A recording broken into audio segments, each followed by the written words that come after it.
Si Balong ang palakaibigang balyen. Sa English po ay Balong the Friendly Whale by Maharlika D. Porquerillo.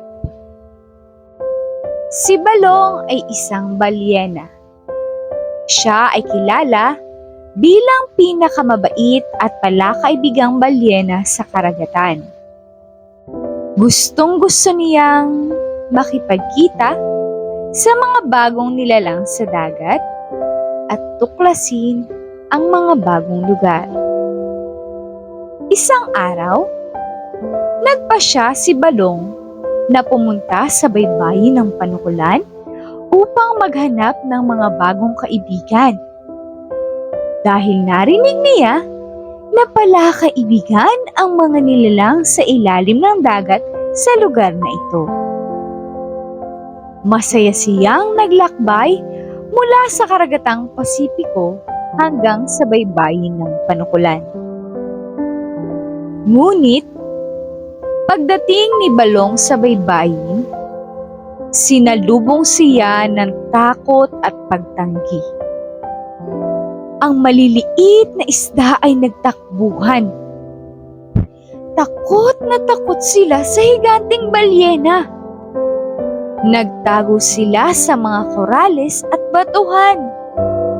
Hindi man lamang nila binigyan ng pagkakataong si Balong ay magsalita at makipagkaibigan.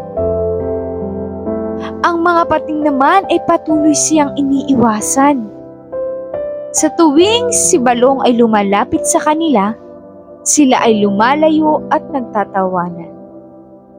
Kapag si Balong naman ay magsasalita at makikipag-usap na, sila naman ay nagkakantahan. Wala talaga silang balak na si Balong ay makaibigan.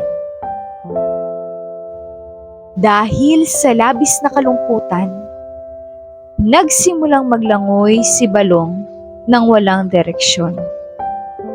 Habang tumutulo ang mga luha sa kanyang mga mata at bumibigat ang kanyang dibdib. Dahil sa kalungkutan, hindi niya napansin na papalapit na siya sa mababaw na tubig. Sa isang iglap, natagpuan niya ang kanyang sarili sa mababaw na parte ng dagat. Hindi na siya makagalaw, hindi na rin siya makakilos. Sa takot at pangamba, humingi ng tulong si Balong. Ngunit walang dumating upang iligtas siya. Paulit-ulit siyang nagbuga ng tubig. Paulit-ulit niyang inihampas ang kanyang malalaking buntot. Paulit-ulit siya gumawa ng tunog. Ngunit kahit na anong kanyang gawin, walang tulong na dumating. Nang magsimulang bumaba ang tubig, alam na ni Balong na ito na ang kanyang katapusan.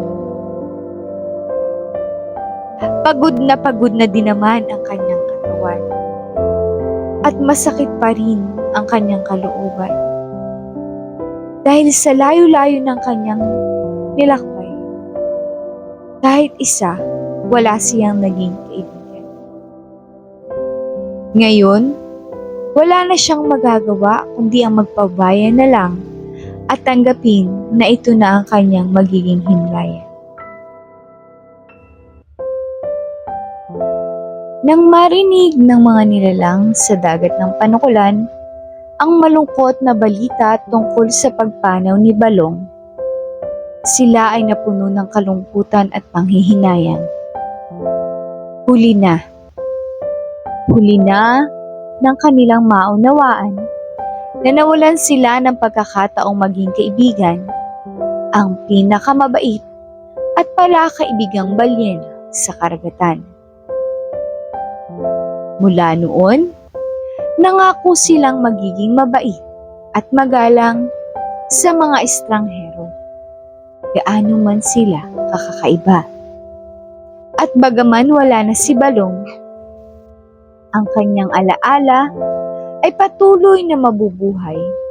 Ito ay magsisilbing aral at paalala ukol sa kahalagahan ng kabaitan at pakikipagkaibigan sa malawak at minsang malungkot na karagatan.